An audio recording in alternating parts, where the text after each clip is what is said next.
This is gonna hurt. It's gonna hurt. Okay, let's go.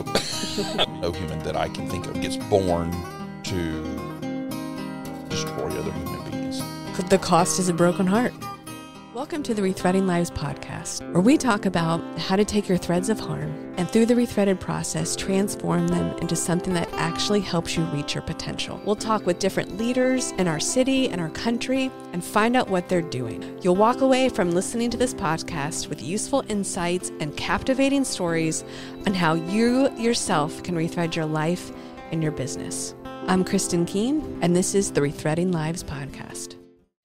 Today on Rethreading Lives, Jason and I are going to be talking about the rethreading process and how blame and shame can shrink your potential. And blame and shame, we have a little acronym that I'm using. I don't know if Jason's going to use it, but it's BS. So it's not, the title of it can be like not letting BS get in your way. We've been starting to have some good discussions with our staff on this. So a little overview of the rethreaded process. At Rethreaded, we want to take our threads of harm, our threads of hurt, the hard things we go to, and rethread it into something that helps us reach our potential. And the ingredients of this rethreaded process are not in order, but we believe you need all 5 to succeed. Time, which is your currency of healing, the ability to sit with your thread. Community, the ability to trust others with your threads. Openness, which is being vulnerable and honest about your thread. Purpose, which is what is the purpose of the thread in your life. And vision is that the belief that things can change and get better. And this is what we've been centering our discussions on at Rethreaded. Specifically purpose. Do you want to start us off? One of the things we see, and we keep going back to time, and I think that's a set of wording we haven't used before, is time is your currency. And so you have to invest it. You have to invest it intentionally. You have to invest it wisely, which is why purpose becomes so important. Because if we know purpose and we understand why we are, and then we have the ability, the filter through which to make decisions about where to invest our time. And what we're seeing is that blame and shame waste time and then shrink our potential, shrink our sphere of potential, and get us off track from our purpose because we're wasting valuable energy, emotional energy, focused on anything other than our purpose, which is either why this happened to me, or woe is me, or I did this, instead of what's the next right thing to do to move towards our purpose. So, I mean, I think it's a powerful thing. I think our ladies deal with it as they heal further. It takes time in the healing process before your heart is capable of laying blame and shame down, I think.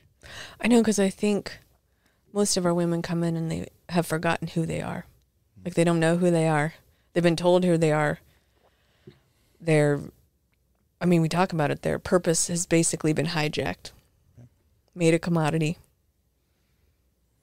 Yeah, so when they walk on our doors for the first time, I think most of our women don't know. Yeah, because they've switched into survival mode. So purpose is the last thing you could care about is I just have to get through the day. So you're automatically living in default, or someone else is making the decisions for you that you're being forced to live with. So whether it's a default because I can't make the decisions, or default because I'm not allowed to make the decisions, I'm still not able to see here's what I'm here for, and here's what I want to do, and have agency in myself to actually go do it. So they're out of habit, or they never learned in the first place. Especially some of our ladies entered the trade at a very early age in life. So they were still learning how to just be a human. And all of a sudden, thoughts about what I bring into the world just was never even something that they had a chance to entertain. And so they get out and they're in that mode. I mean, they're still in that mode, and it takes a lot of healing and community. I mean, those other ingredients are critical. So that's why everybody gets all trapped. I want to know the process. What's the step-by-step process? And they are ingredients. They all have to be there, because without time and without purpose and without community, or without time and community and openness, you'll never get to purpose. Without purpose, you can't really get the right community, and you waste time on things that aren't getting you where you're trying to go. I mean, in my whole time of doing this, it's probably why I so passionately believe it. I've never, ever seen a woman leave alone, ever. No matter what country I'm in, what culture, I've never seen a woman leave alone. And even in the conversations we've been having recently, the conversation starts out sounding like I woke up one day, I wanted to change. And then as the conversation keeps going on, you suddenly realize, no. I woke up one morning and I heard I could change from someone else, or someone came to me and told me, you realize this doesn't have to be this way. So even though, some people would start their story saying, I did this, I decided one day. When you really dig in, you suddenly realize, no, someone else crossed the path. And they borrowed that person's hope, that person's vision. They had no vision for I mean, it's the same thing they say to us, when we're doing those early interviews. Where do you want to be? What do you want to do? What do you want to be in 5 years? I don't know. You put me wherever you think I should be. Because they've lost the ability to hope. They've lost the ability to dream. Vision isn't even a possibility at the moment. It's going to take some healing to get there. But yeah, so I think that's a powerful thing for leaders in any company, to understand that their words they're speaking into their people, whether you're a pastor and you're speaking to a church, or you're a parent and you're speaking to your children, or you're a CEO and you're speaking to your staff, you may be the voice that helps them realize that there is hope. There is a possible future that's powerful in my life, and helps those people find purpose. So yeah, they just show up to work in a warehouse, or they just show up to work in a bank, or they just show up to work wherever they work in your company. And then you're the one who helps them tie it together with, oh, I see how my work is going to bring my love. I like your wording, and you should share that again, is your purpose is to, and I may get the words close, but you should repeat them. Your purpose is to be able to give and receive love. And we've talked about, God put us here for a specific reason. He made us a certain way. He gave us talents and skills a certain way. He put experiences in our life.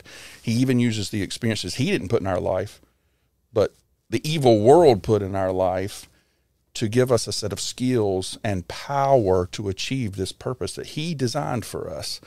And so if we execute that purpose in the world, it will be an act of love to others. A person, a group of people, or the whole world, because God is love. And so when he created us for a purpose, he created us for that purpose. And so I think that's a powerful piece of the evil one would want to stop that, would want to get us too busy to do our purpose. It's that old saying of, the devil doesn't have to make us bad. He just has to make us busy. Bad things happen in the world because good people do nothing. Yeah. And that's what I led devotion this morning, and that's kind of what I was talking about. Like, sometimes we feel like this purpose is like a mystery, like it's this big complicated thing and you have to know the specific thing. And it's not that complicated. I mean, everyone has a similar purpose. Yeah. And it's different for you because of what you bring and who you are. Mm-hmm. Me and you live our purpose out very different at Rethreaded. Mm-hmm. But it's tied to love. Yeah. Yeah. Yeah. I think you're right. I think it's easier than we make it out to be. Because I think everybody starts getting into this existential conversation of the meaning of life. What's my purpose? Why do I exist? And you can keep digging and digging and digging, and that probably creates more and more clarity in the picture. But if you just woke up in the morning and cared for others and executed your job, whatever it is. You cared well for your children. You care well for your friends. You cared well to execute your job the way you should, which supports your coworkers and helps them care for their kids. If the company does well, everybody's able to put food on the table. Then suddenly you realize that just doing the next right thing mysteriously gets you to your purpose, because your talents are going to make you behave in a certain way. Your personality style is going to make you behave in a certain way. You are going to be authentically you. And if your goal is to put good in the world and to genuinely impact individual people, yeah, you're gonna find your purpose, and it's probably gonna find you. And then you're gonna look back and realize, oh, these last 30 years, unless we really get off track and care only for ourselves and what's the next buck I can make, and can I get a bigger TV and gets involved into things, then yeah, we're probably going to get off track. And that's, yeah, because no one can take your purpose. Bad things can't take your purpose. Hard things can't take your purpose. That's was super powerful for me to remind this morning. Mm-hmm. Like nothing can take away the love of God. Mm-hmm. Nothing can take away my mission to love people. Mm-hmm. Except myself. Yeah, I might not feel like being loving today, but I still have a choice. I can choose to be loving even in a dark circumstance, even when I'm tired. I can choose to do the right thing, and therefore, yeah, a person can't take that away. The other person might be ugly, but I can still be nice. I can still choose to love them, and no matter what they say to me, they can't take away my opinion, my behavior towards them, what I decide to think towards them. I was sitting on the bench when I was starting Rethreaded, in that verse. God gave me the love verse, I feel like. Like you could give all your possessions to the poor. You could,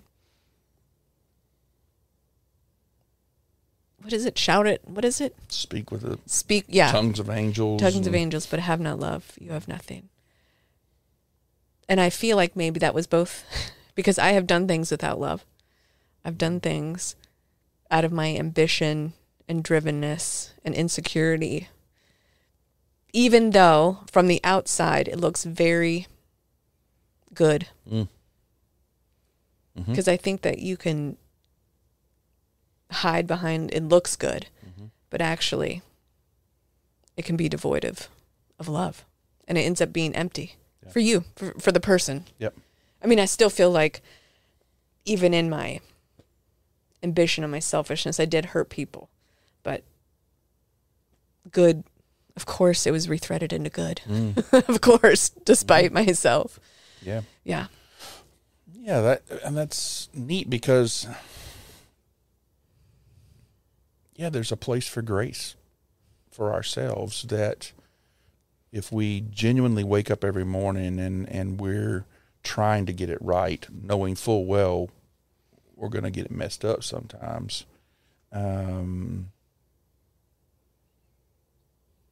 people learn your heart, and so they give you grace. But there's also, God looks on our heart and knows what we're trying to accomplish, what we're trying to do, and even if we get it all flubbed up, He's able to work it out and still use it for good. I know when I think about sometimes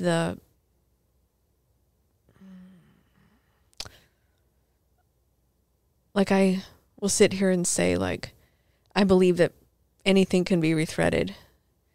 But then I think of like these huge leaders of this church that will sin sexually, and the vast heartache that it leaves behind. And I guess what I'm trying to say is, if you do not do the work, it will not heal. It will not heal. Yeah, you'll just leave a bloodbath behind you if you don't do the work of And then in the bloodbath, each individual on the receiving end has a choice to make. Yeah. So, yeah, this person might be to blame. They did this thing. Okay, they're guilty. But if I spend my life blaming them, I'm going to derail my potential. So they may be guilty. If they spend their life in shame and don't move forward, make restitution, correct the behavior, repent, turn and go the other way and make things right. No person may accept them again. Okay, there's consequences that even in redemption, even though God might forgive them, there may still be consequences. Their family may be destroyed. People's lives may be destroyed. Those are kind of the natural results of some damage that we do in life. But they can move on unless they hang on to shame. And the others who were hurt could move on unless they hang on to blame. So, yeah, there's still another choice to be made, even though I may be the victim of the most horrific thing around. As long as I'm alive, I still have a choice. Viktor Frankl is a perfect example. Living in the Holocaust, but he still had a choice of what he was going to allow his mind to think and what he was going to allow his heart to become. And I think that's really the conversation that's been sticking with me and I haven't been able to get through is this living life by default.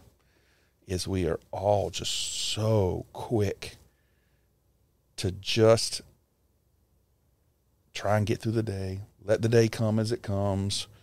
I've got excuses and I got blame and it's 1,000 other reasons why I didn't do this or I didn't do that or I did do this, rather than just the acknowledgement of it.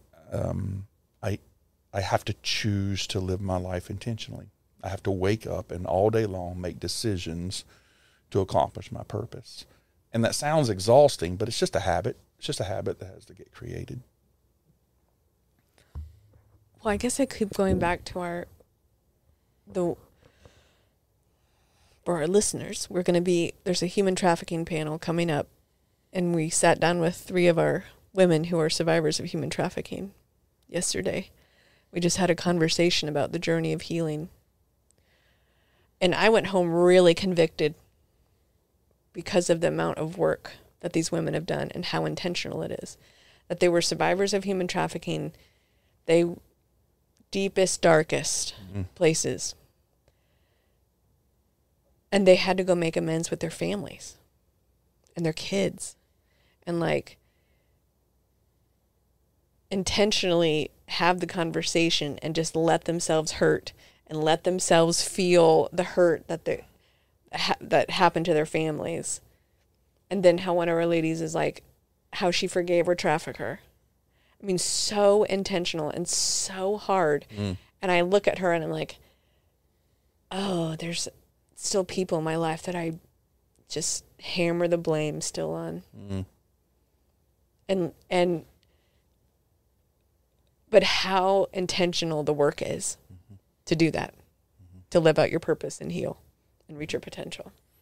Yeah. It ain't for sissies. It is not.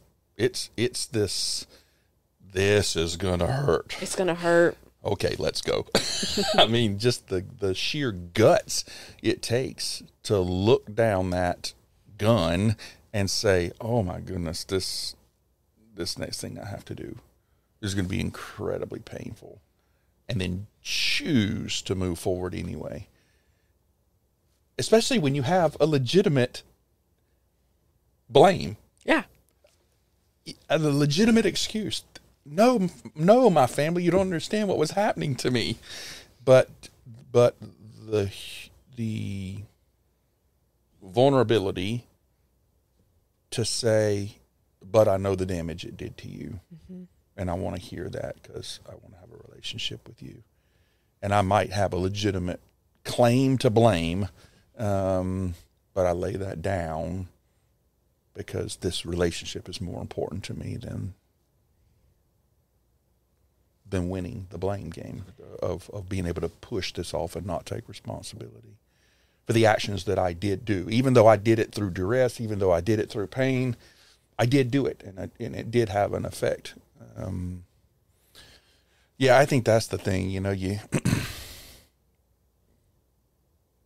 and I doing what we do, we understand the incredible power these ladies have, how strong, you know, and so I think a lot of people still think of them as weak, and I know we get tangled up in the language of victims and survivors and stuff, but I think some people actually think that they're weak and broken and victim, not in that something was perpetrated against them. That's true, but and that is just so incredibly strong to do the things that they do, that you and I don't do it, and most of the people listening to us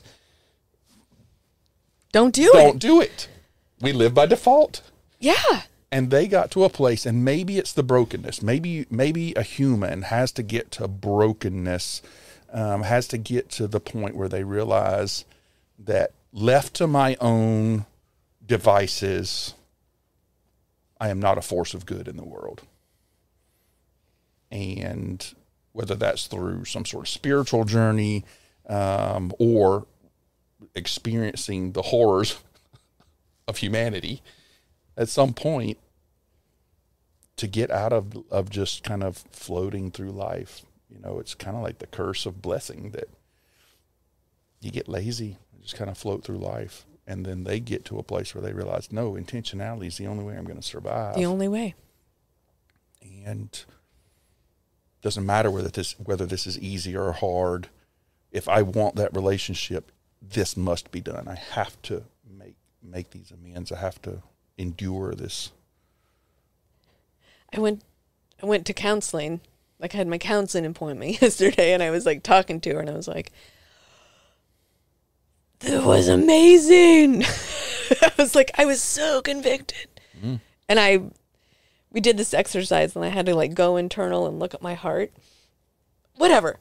What happened was that there are some rock hard spaces in there from my hurt, shut down rock solid hard.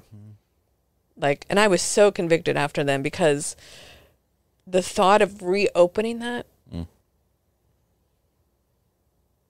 is just, it makes me sweat. Yeah. Or like talking through that with those people, and I'm like, oh my gosh. But I know that stops me. I know that stops me from reaching my potential, because it's rock hard. And then no one can get to it. I can't get to it, so then I can't access it. And I am, it's almost like I'm by default choosing to not reach my potential. And truthfully, I would rather a person do that. I would rather a person choose to, this is too painful. I am not going to deal with this right now. And our lady said there are times they had to do that. It's too much. And that's intentional still. Oh, no, you should just deal. No, sometimes it's just too hard at the moment. In an ideal world, theoretically, yes, we should forgive everything instantly. But come on, we're humans. That's not real. That doesn't actually happen. So sometimes the pain is so severe that we have to. But I'd rather us choose to, no, I don't want to forgive that person right now. At least that's a choice. At least we're still present and we're choosing to do that. Rather than just kind of pretend like it doesn't exist and ignore it. And not deal with it. Well, no, I am choosing not to deal with it. But at least you're choosing. Yeah. Right. But sometimes I don't even realize, it's probably about the openness part. I don't even realize it's there sometimes until I bump up against it, or I'm with these amazing humans. And I'm thinking of the expungement process that our women have to go through, where they have to like retell their trauma, and it takes a long time for women to be ready for that to happen. But then I remember one of our women saying to us, I'm ready to do this expungement, because this is the last hold he will have on me. That's right. And I went out. And she was willing to go through it all because she wanted out. She wanted freedom. Oh, so good. Yeah, to be able to look at, no, I'm playing for a higher purpose here, and I want freedom. And freedom has a cost, and it's that cost, and I haven't been able to pay it up until now, but now I'm ready and I'm willing to pay it, and to keep our eyes on the goal and go through, make the sacrifices we need to make to achieve those goals. If company leaders and family leaders and church leaders lived that the way our ladies the level of success, however you define it, that they would accomplish in their lives, they can't even imagine. But we just don't, because we got it too easy. But if they woke up every day and said, I'm going there, and it's going to hurt along the way, and I'm willing to pay the price. I mean, you see it in Olympians when you hear their story of the pain that they actually had to endure for whatever it is, 6 o'clock morning workouts for 8 hours or whatever. I mean, they put their eye on the prize, and then they pay the price, whatever it cost. And when I read that devotion this morning, it reminded me that it cost, the cost is a broken heart. Like Christ's heart was broken. Mm-hmm. And that's probably what we're all avoiding. And we see it in our society. I mean, we see it in our churches. We see it in religions. And it's in a song, break my heart for what breaks yours. I mean, it's if we get close enough to Jesus that our heart hurts for the things that hurts his heart, we'll behave differently. But we don't. We blame. We yell. We fuss. We accuse. We condemn. And that's just not what he did. Neither do I condemn you, is what he says. So he paid the price, and he understands that these things that we put in our lives hurt us and break us. And he's not mad about it. He's just heartbroken about Heartbroken. But instead of us being heartbroken for the people around us, we point and accuse and yell and blame. I'm particularly good at blaming. And blame. Well, the interesting is, you're saying, hey, I've got this thing in my heart that's too hard. And we talked about, well, you're right. If your purpose is to give and receive love, that hard part limits there's a section inside the sphere that's full. It's full. And yes, you can keep it as long as you choose to, as long as you don't feel like you can deal with it or whatever, you can choose to keep it. But as long as we just keep in our head, well, my sphere has a chunk in it that I can't access. And so, my capacity is limited because I can't put anything in that space. And therefore, there's nothing good coming out of that space either. Right. It's dormant at best. It could be toxic, but it's dormant at best. It's sometimes toxic. I feel like I'm going way old school, but I had this vision in my 20s. I used to get visions all the time. And it was my heart. And I'm just remembering this as I'm sitting here telling you about Heart of Stone, and I feel like God was like, this is your heart, and there was black hearts in it, like black parts in it. And I had to be the one that reached inside my heart, took it out, and gave it to Jesus. And that was when he was free to reach inside and give me light. But I had to be the one to take it out. Forgot about that. Yeah, because he's standing there willing and able and ready, but he doesn't force himself on us. Because it doesn't work at Rethreaded. I mean, anytime we try to force anything, I mean, I guess that's a human condition. You cannot be forced into something. That's right. You might can force the body, but you cannot force the mind or the soul unless they choose to allow it. Like no one accusing me can change me unless I allow it to change me. They can break my body. They can do things to my body to control it through power. But the mind and the soul, I still control up to the point I breathe my last breath. Yeah, they can't take that.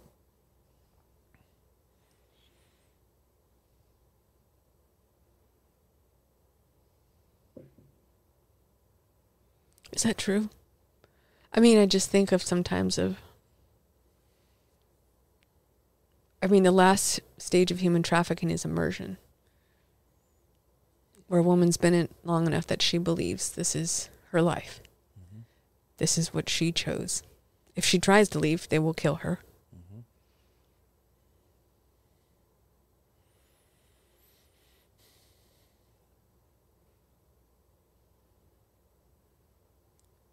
I don't know what makes the difference between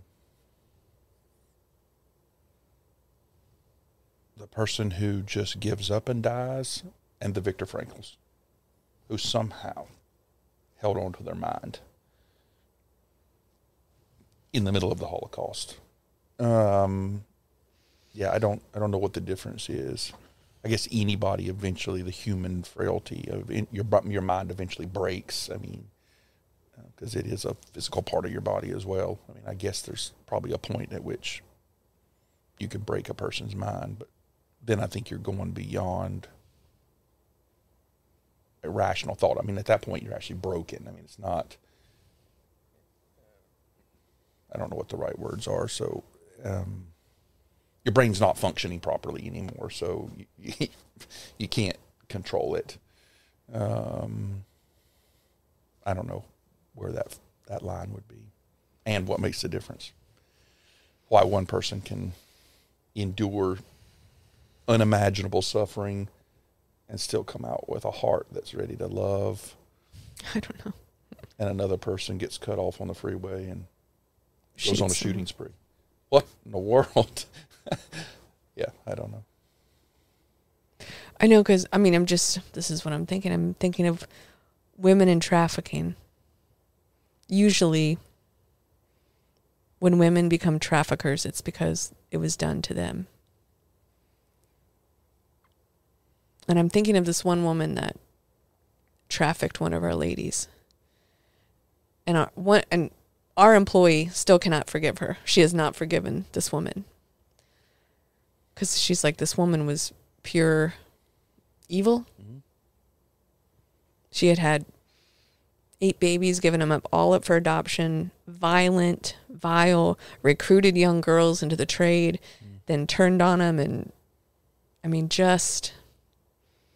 and then I think of our ladies and how somehow through that, I feel like I can imagine some of our ladies in the trade still being, part of them was there. Like, I think when was there, she was still herself. In some ways herself. She still took care of people. She still was the mother hen. She still, like when was in jail, still took care of her. Like, she was still able to keep her humanity in the midst of this. But then they'll also tell me stories of women that do give up and just submit to it, or drug overdose, or I don't know. That was a very big ramble of something that I'm trying to make sense of, I guess. Yeah, I mean, I for sure. I think I think everybody that ends up at that place has probably had some horrific things happen to them. Men, women. Yeah. I mean, no human gets born, no human that I can think of gets born to destroy other human beings. I don't know where Hitler comes from. I don't know where, dictators that want to destroy human beings come from, but usually hard things. Usually. So then I guess it's just what are the inputs, is there ever good?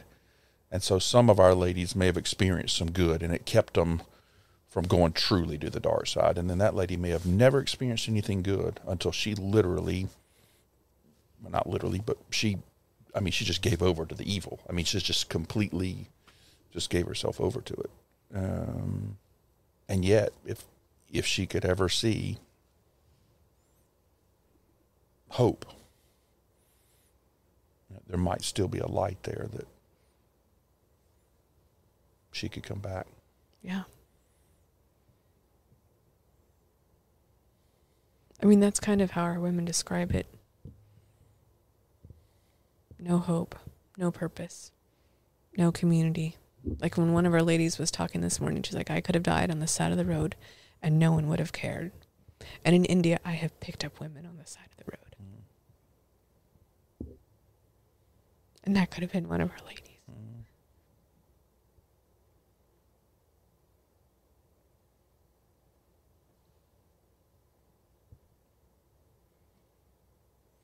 And none of us know where the line is. That's the problem. None of us know where the line is. Yeah.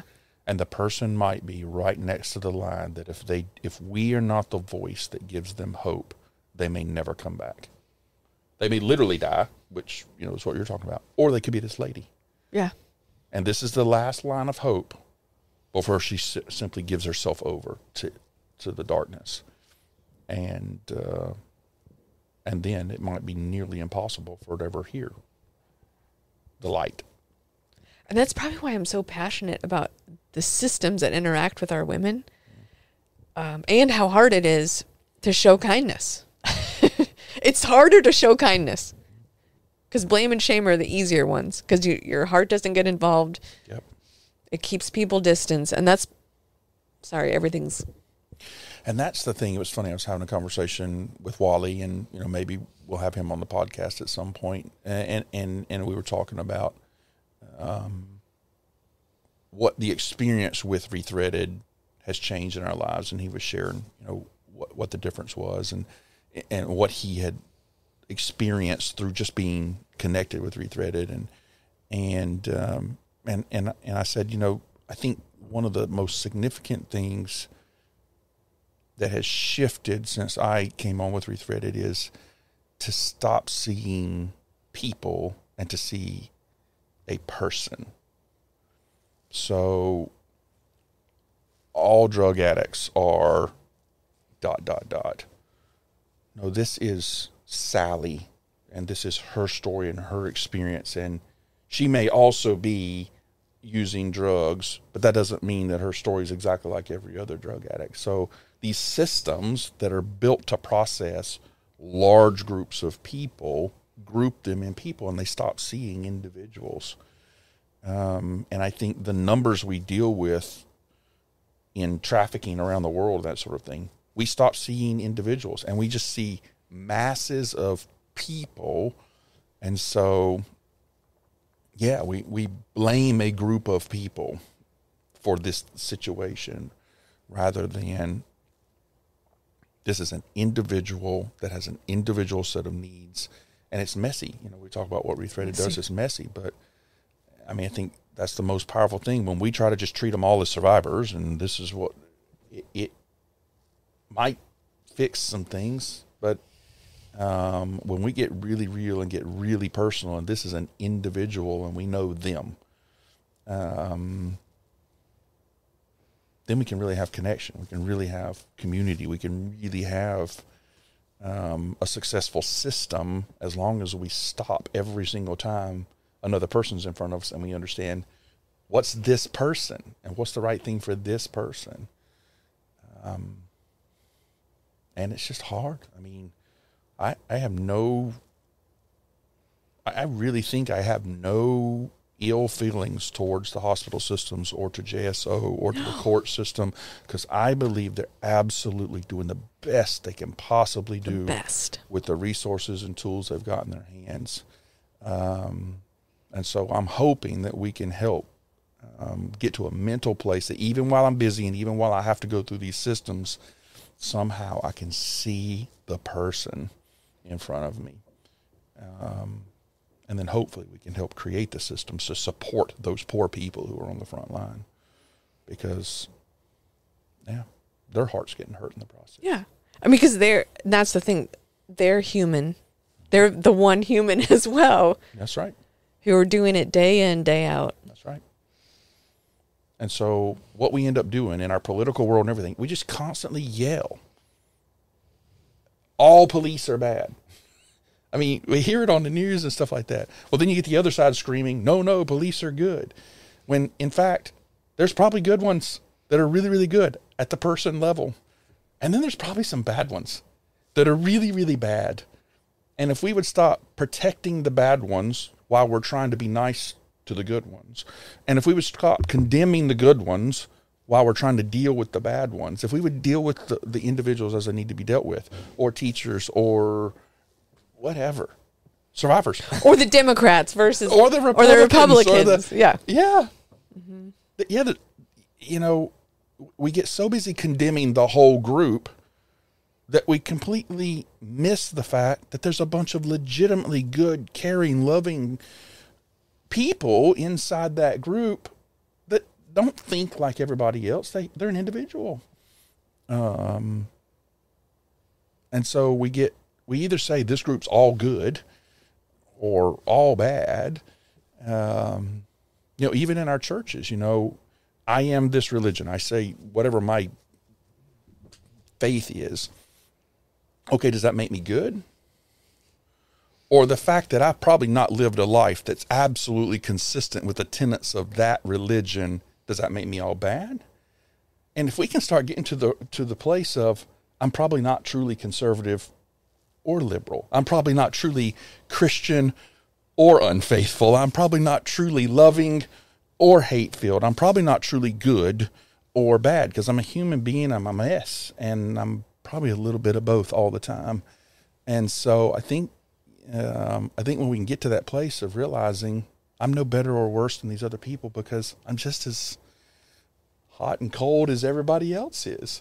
Wish I had my pair of ducks. That's right. It's holding the paradox. It's holding the paradox. Mm-hmm.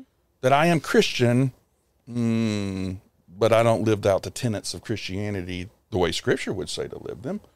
I'm not consistent in that. And so does that make up me bad or good because I'm part of a group?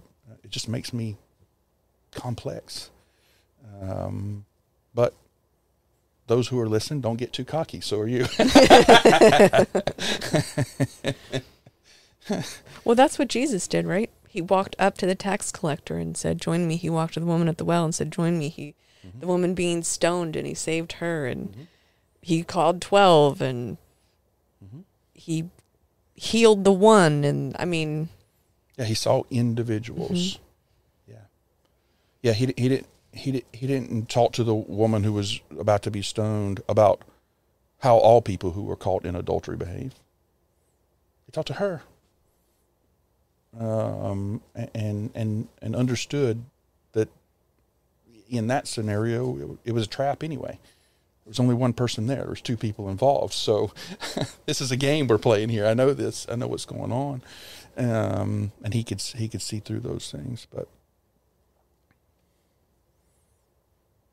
Yeah, if we can get to a place where we can see people and not groups, the systems will be better. But time, it's an investment that you have to spend, and then got to really be careful what you spend it on. My takeaway for that was, where in your life do you have stones in your heart? Where do you need to sit with your pain for a while? That was it. You have to be able to sit with your pain. That was one of them. You have to be able to sit with your pain and walk through it, because it's the only way. So that's a good question to ask yourself, is where are my stones? Where are my walls? Yeah. And then I think the really surface ones. What am I ashamed of? And what am I still talking ugly to myself about? Okay, I need to do something about that today. Not tomorrow, today. Because I'm allowing what I think other people think of me, or what I think of myself, to dictate who I am, rather than listening to what God created me to be and what's God's saying about me, and I'm capable of doing. And then the blame. Who am I still blaming for other stuff in my life? And when am I going to just stop doing it? Even if it's a good reason, even if I have a good reason to blame them, I have to choose to stop doing it and take responsibility for my life and make amends for the things that I've done. And it breaks us free. It just breaks us free to take control rather than live by default. I'm just going to be mad at my sister. I'm just going to be mad at my spouse. I'm just going to be mad at my parents. I'm just going to be mad at my boss. Or no, I'm going to do something about it to make it better and choose the relationship over the pain.